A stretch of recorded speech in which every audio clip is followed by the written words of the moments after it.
주한미군의 사드 배치가 시작됐습니다. 한미 양국은 북한의 핵과 미사일 위협으로부터 대한민국을 방어하기 위한 조치임을 다시 한번 강조하고 조속한 작전 운용을 위해 노력하고 있다고 밝혔습니다. 황교안 대통령 권한대행이 미 트럼프 대통령과 전화통화에서 긴밀한 한미 공조를 확인했습니다. 황 대행은 북한의 핵과 미사일 개발 야욕을 반드시 꺾어야 한다고 말했고 트럼프 대통령은 100% 한국을 지지한다고 밝혔습니다.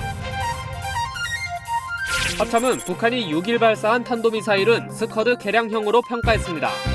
북한은 이번 탄도미사일 발사가 주일 미군 기지를 타격하기 위한 훈련이었다고 주장했습니다. 시청자 여러분 그리고 장병 여러분 안녕하십니까? 국방뉴스를 전해드립니다.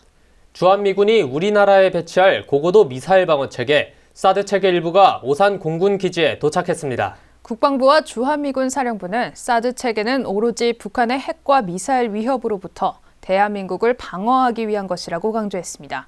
오상현 기자의 보도입니다. 한반도에 배치할 고고도 미사일 방어체계 사드의 일부를 실은 미군 수송기가 오산 미 공군기지에 도착했습니다. 지난해 7월 한미가 주한미군의 사드 배치를 결정한 지 8개월여 만입니다. 국방부는 주한미군 사드 체계는 오로지 북한의 핵과 미사일 위협으로부터 우리나라를 방어하기 위한 것이라며 사드 체계의 조속한 작전 운영을 위해 한미가 노력하고 있다고 밝혔습니다. 군 관계자는 배치 완료 시점은 공개할 수 없지만 국방부가 부지 공여 절차를 미 측과 차질 없이 추진하면서 미 측은 시설 공사와 장비 전개를 병행하고 있다고 설명했습니다. 미 태평양 사령부는 이번 사드 체계 전개와 관련해 6일 북한의 미사일 발사 등 계속되는 도발 행위에 따른 것이라고 밝혔습니다. 그러면서 대한민국의 방어에 대한 미국의 굳건한 공약을 지키고 미국과 동맹국들을 지킬 만반의 태세를 지켜나갈 것이라고 밝혔습니다. 또 빈센트 브룩스 주한미군 사령관은 미 국방장관과 태평양 사령부의 적시적인 사드 체계 전개에 대해 주한미군이 증원 전력이나 최신 전력을 요청하면 지원받을 수 있다는 확신을 갖게 하는 것이라고 언급했습니다. 한편 군 관계자는 이번 사드 체계 전개를 중국에 통보했느냐는 기자의 질문에 통보할 이유가 없다고 일축했습니다. 국방뉴스 오상현입니다. 그러면 6일 도착한 주한미군의 사드 체계와 관련해 김대영 국방안보포럼 연구위원과 함께 이야기 나눠보겠습니다. 네, 위원님 안녕하십니까? 예, 안녕하십니까? 네, 주한미군의 사드 배치가 예상했던 것보다 굉장히 신속하게 전개된 것으로 평가받고 있는데요. 미군이 왜 이렇게 신속하게 전개를 하고 있는 걸까요? 아무래도 북한의 대량 살상 무기와 탄도미사일 위협이 사실상 감내하기 힘들 정도로 굉장히 고도화, 위협화되고 있다고 한미 양국이 판단을 한 것 같습니다. 그렇기 때문에 이미 이제 사드 배치는 이전에 확인이 되었고 신속하게 이러한 북한의 위협에 대비하기 위해서 이러한 전개를 한 것으로 보여집니다. 일단 영상으로 보면 2기의 발사대가 도착한 것으로 보이는데 이 사드 체계가 어떻게 구성되고 어떻게 운영되는지 설명해 주시죠. 사드 미사일 체계는 기본적으로 요격 미사일을 가지고 있는 발사대와 그다음에 적의 탄도미사일을 탐지 추적하는 레이더 그리고 여기에 전원을 공급하는 발전기 등과 여러 가지 기타 시설로 구성되어 있는데요. 기본적으로 사드 포대는 6개의 발사대와 그다음에 통제소, 레이더, 그다음에 발전시설 또 그 밖에 기타 장비로 구성되어 있는데 이제 과거 로키드 마틴사 즉 이제 사드의 제작사가 아랍에미리트에 제시했던 것을 보면은 최소한 발사대 3기로도 1개 포대를 만들 수 있어서 그만큼 발사대 확장에 따라서 능력이 늘어나는 그런 최첨단 미사일 방어 체계라고 할 수 있겠습니다. 네, 이 사드는 전략 무기로서 어떤 특징이 있고 또 어떤 방식으로 탄도미사일을 요격하는 건가요? 사드는 미군의 대표적인 전략 자산으로 그야말로 현재 나와 있는 그런 탄도탄 요격 미사일 체계 가운데 가장 우수한 걸로 이렇게 알려져 있습니다. 특히 최대 사거리가 200km에 달하고요. 최대 고도는 150km에 달하는데요. 특히 이제 대도시와 그리고 군사 중요 시설을 방어하기 위해서 개발된 물건이라고 할 수 있겠습니다. 특히 가장 큰 특징으로는 히투킬 방식을 꼽는데요. 바로 목표물에 직접 충돌해서 적의 탄도미사일을 파괴하는 방식인데요. 특히 북한 같은 경우에는 김정남 암살 사건에서 보듯이 VX가스라든가 그야말로 화학무기, 핵무기 여러 가지 등을 보유하고 있는데 특히 이러한 미사일이 탄도미사일에 탑재했을 경우 우리에게 가장 큰 피해를 줄 수 있습니다. 하지만 사드 같은 경우에는 이러한 미사일에 직접 충돌해서 사실상 탄두를 갈아버리기 때문에 2차적인 피해, 즉 파편이라든가 아니면 잔여 화학무기에 의한 피해가 최소화된다는 그런 특징을 가지고 있습니다. 네, 그러면 사드 전개가 완료되고 작전 운영이 시작되면 우리나라 방어에 어떤 변화가 생길까요? 현재는 사실 우리 군이나 주한미군이나 북한의 미사일을 요격할 수 있는 것은 사실 패트리어트밖에 없는데요. 이래서 북한이 예를 들어서 다수의 탄도미사일을 발사할 경우에는 사실 패트리어트만으로 전부 방어하기에는 분명한 한계가 있습니다. 그래서 주한미군과 우리 군이 사드 배치를 결정하게 된 것은 어떻게 보면 한반도 내에 패트리어트와 사드, 즉 이것을 다층 방어 체계를 구성해서 다수의 그런 북한 탄도미사일을 정확하게 요격할 수 있는 체계를 구성하기 위함입니다. 그렇기 때문에 사드 배치는 어떻게 보면 이 한반도 내에 탄도미사일 방어 체계, 즉 북한에 대응할 수 있는 탄도미사일 방어 체계가 확실하게 구축된다는 그런 의미가 있습니다. 이 사드 체계가 이렇게 신속하게 전개된 것으로 봐서는 그 배치 완료 시점도 이제 상당히 앞당겨질 것으로 예상되거든요. 이 사드 체계가 한미동맹 관계와 동북아 정세에 어떤 영향을 끼칠까요? 예, 북한의 그 미사일 위협과 특히 핵 위협이 가중되고 있기 때문에 한미 양국이 사드 배치를 신속하게 결정한 걸로 보여지고요. 특히 앞서 설명드렸다시피 한반도 내에서 이 주한미군과 우리 군의 여러 가지 미사일 방어 체계가 결합될 경우 그만큼 탄도미사일 방어 능력이 향상되는 그런 특징이 있습니다. 하지만 중국 같은 경우에는 지금 사드와 관련돼서 굉장히 불편한 신뢰를 보이고 있는데요. 하지만 어떻게 보면 사드는 방어용 무기로서 어느 특정 국가를 위협하는 것은 아닙니다. 그렇기 때문에 중국도 그러한 부분을 충분히 이해할 필요가 있고요. 그렇기 때문에 중국과 우리나라 그리고 미국 간의 여러 가지 좀 상호 의견 교환이 필요한 상황입니다. 네. 지금까지 주한미군에 배치될 사드 체계와 관련해 국방안보포럼 김대영 연구위원과 얘기 나눠봤습니다. 오늘 말씀 고맙습니다. 다음 소식 이어가겠습니다. 황교안 대통령 권한대행은 7일 열린 국무회의에서 북한의 핵과 미사일 개발 야욕을 반드시 꺾어야 한다고 강조했습니다. 미국의 트럼프 대통령과도 전화통화에서 긴밀한 한미 공조를 확인했는데요. 트럼프 대통령은 100% 한국을 지지할 것이라고 밝혔습니다. 이다경 기자의 보도입니다. 황교안 대통령 권한대행과 도널드 트럼프 대통령은 이날 20분간의 통화에서 북한에 대한 제재와 압박, 그리고 한미연합훈련을 포함한 연합방위 태세를 강화함으로써 북한의 전략적 계산을 지속적으로 바꿔야 한다는 데 의견을 같이 했습니다. 황 대행은 북한의 핵미사일 위협이 한미 양국에 대한 현존하는 직접적 위협이라며 대북 억제력과 대응 태세를 강화하면서 북한의 야욕을 꺾어야 할 것이라고 말했습니다. 트럼프 대통령 역시 황 대행의 말에 전적으로 공감하며 미국은 앞으로도 한국의 입장을 100% 지지할 것이라고 대답했습니다. 또한 북한의 미사일 도발 대응 등을 포함한 북한 관련 문제에 대해 양국 간 공조를 긴밀히 하자는 의견을 밝혔습니다. 한편 황 대행은 이날 주재한 국무회의에서 북한의 미사일 발사는 주변국에 대한 심각한 도발이라고 강조했습니다. 북한이 어제 동해상으로 발사한 탄도미사일 4발이 약 1,000km를 날아서 일본 EEZ 내에 떨어졌습니다. 이는 안보리 결의 위반일 뿐만 아니라 우리와 주변국에 대한 심각한 도발입니다. 황 대행은 북한의 의도가 반복적인 발사로 핵탄두 운반 수단인 탄도미사일의 성능을 시험하고 최종적으로 ICBM까지 개발해 핵미사일 능력을 완성하고자 하는 것이라고 말했습니다. 김정남 피살과 관련해서는 불리한 국면에서 벗어나는 한편 미 행정부의 대북 정책과 한미 동맹을 시험하려는 의도일 수도 있다고 분석했습니다. 황 대행은 또 대북 제재와 압박, 북한 정권의 외화벌이에 결정적 타격을 가하는 등 북한 스스로가 셈법을 바꾸도록 만들어야 한다고 말했습니다. 현재 진행 중인 한미연합훈련, 미국 전략자산 전개 등 확장 억제 실효성을 제고하여 한미 동맹의 대응 능력을 강화하는 한편 북한의 도발 시에는 압도적인 응징을 가해야 합니다. 황 대행은 국제사회가 북한의 위장대화 공세에 속지 않도록 북한의 실체와 의도를 알리는 데에도 외교적 역량을 집중해야 할 것이라고 덧붙였습니다. 국방뉴스 이다경입니다. 네, 이와 함께 한민구 국방부 장관도 7일 오전 이나다 일본 방위 대신과의 전화 통화를 갖고 북한의 미사일 발사에 따른 공조 방안에 대해 논의했습니다.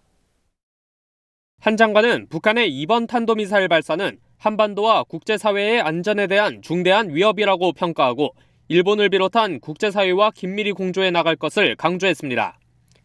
이에 이나다 방위 대신 역시 북한의 행위는 일본 안보상에도 중대한 도발 행위이며 안보리 결의를 위반한 것으로 용납할 수 없다고 언급했습니다. 양 장관은 또 북한 핵미사일 도발에 대해 강력히 규탄하고 북한 위협에 대한 공동인식을 바탕으로 긴밀한 공조체제를 유지하면서 효과적인 대북 체제를 위해 국제사회와의 협력을 강화하기로 의견을 모았습니다. 합동참모본부는 북한이 발사한 탄도미사일에 대해 스커드 개량형으로 평가한다고 분석했습니다. 한편 북한은 4발의 탄도미사일 발사가 주일 미군 기지 타격을 위한 훈련이라고 밝혔는데요. 윤현수 기자가 보도합니다. 합동참모본부가 언급한 스커드 개량형은 사거리 1000km의 스커드 ER을 의미합니다. 스커드 ER은 사거리 500km의 단거리 미사일인 스커드 C의 개량형으로 중거리 미사일로 분류됩니다. 스커드 C의 광학 장비 등을 추가함으로써 유도 조종 기능이 향상돼 오차 반경을 줄였다는 게 전문가들의 분석입니다. 탑재 가능한 탄도 중량은 500kg으로 스커드 C의 700kg보다는 작습니다. 북한은 작년 9월 5일 첫 시험 발사를 실시했으며 한반도 전역은 물론 주일 미군 기지까지 사정권에 두고 있습니다.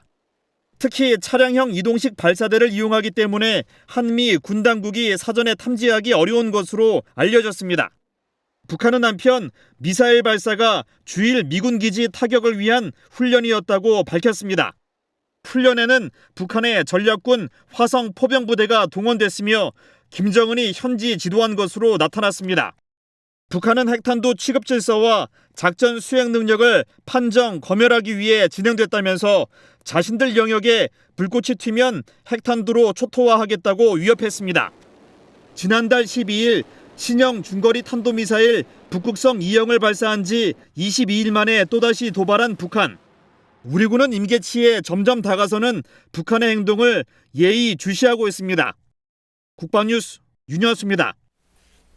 3월 8일 계룡대에서 2017년 대한민국 장교 합동임관식이 열리는데요.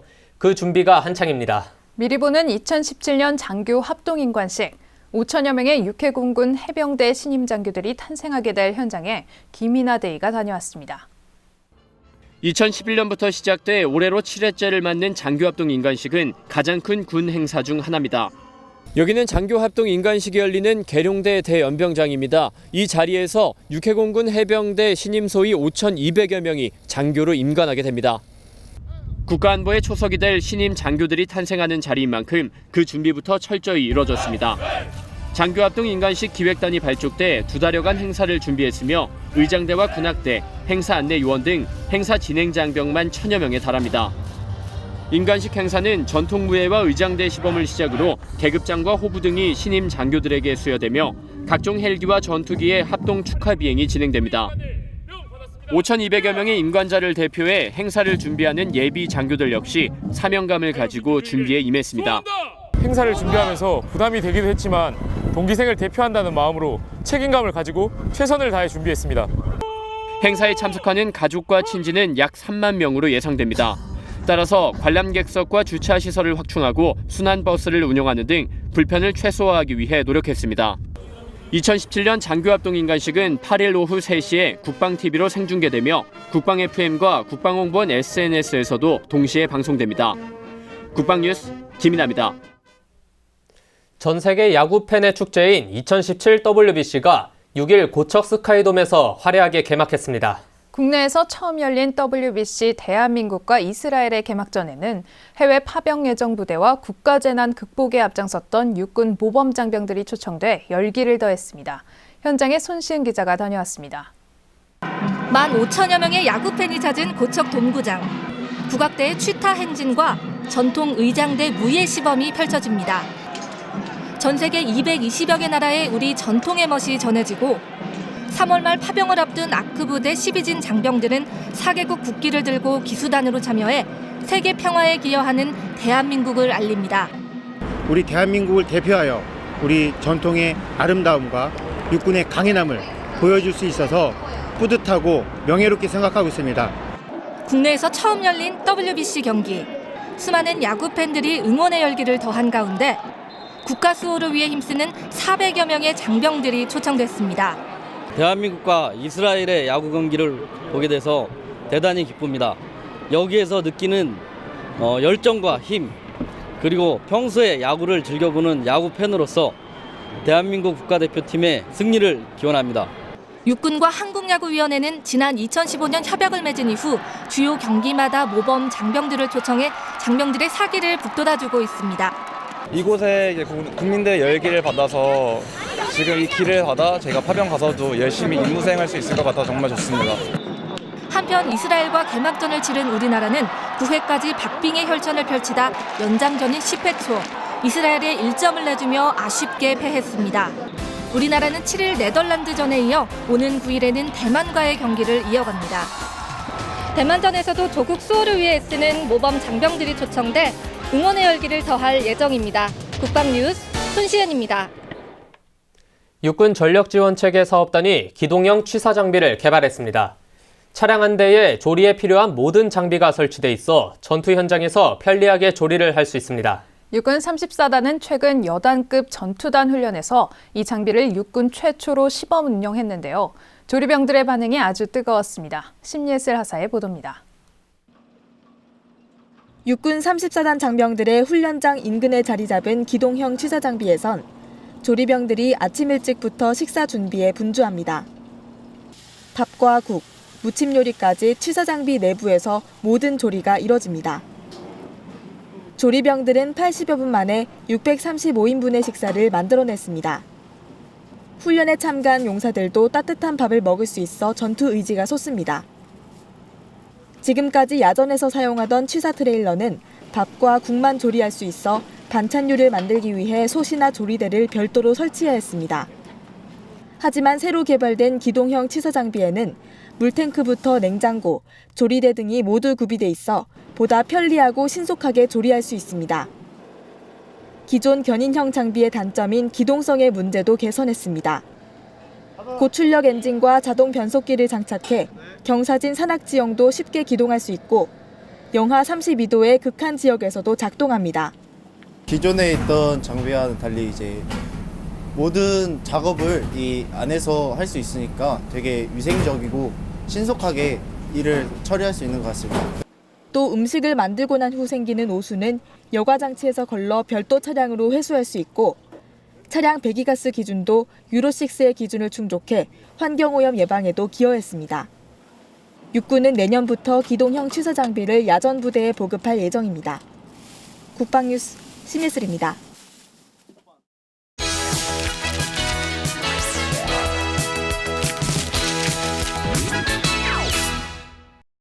3월 7일자 국방일보입니다. 먼저 8면입니다. 북한의 미사일 도발로 긴장감이 고조된 가운데 공군 11 전투비행단은 전투지휘 검열 대비 최종 점검에 박차를 가하고 있습니다. 비행단은 지난해부터 수차례에 걸친 전투태세 훈련으로 전시 임무 수행 능력을 강화했는데요.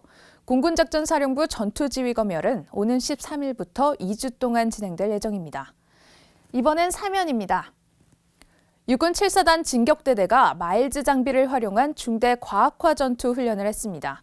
중대급 근접 전투 수행과 소부대 전투 기술 숙달 등 실전적 전투 감각을 한층 더 끌어올렸다는데요. 특히 거점에서 무박이일로 철야 훈련까지 하며 조건 반사적 전투 행동을 익히고 생존성을 높였다고 하네요. 다음은 7면인데요. 해군 일함대 사령부 남원함이 함정 내에서 독서 문화를 이끌어가고 있습니다. 인트라넷에 함장의 서재란을 만들어 좋은 책을 읽으면서 서로의 마음과 생각을 공유하고 소통하는 분위기를 조성하고 있는데요. 매월 독후감 제출에 따른 선물이나 포상 등으로 책 읽는 문화를 적극 장려하고 있다고 하네요. 마지막 9면입니다. 남수단에서 인도적 활동을 펼치고 있는 한빛부대가 현지 주민들을 위해 지은 교육센터 수료식을 했다고 합니다. 한빛교육센터에서는 지난 2015년부터 주민들에게 농업과 기술 교육을 가르쳐줘 식량난을 해결하는 것은 물론 수익 증대에도 도움을 주고 있습니다. 이상 국방일보로 보는 병영 소식이었습니다. 북한의 핵과 미사일 위협에 대응하기 위한 주한미군의 사드 체계 전개와 관련된 소식 전해드렸습니다. 사드 배치는 북한의 계속되는 도발 행위에 맞서 우리 국민의 안위를 지키기 위한 자위권적 차원의 결정인데요. 평화는 평화를 지킬 수 있는 힘이 있을 때 비로소 가능한 것입니다. 국방뉴스를 마칩니다. 시청해주신 여러분 고맙습니다.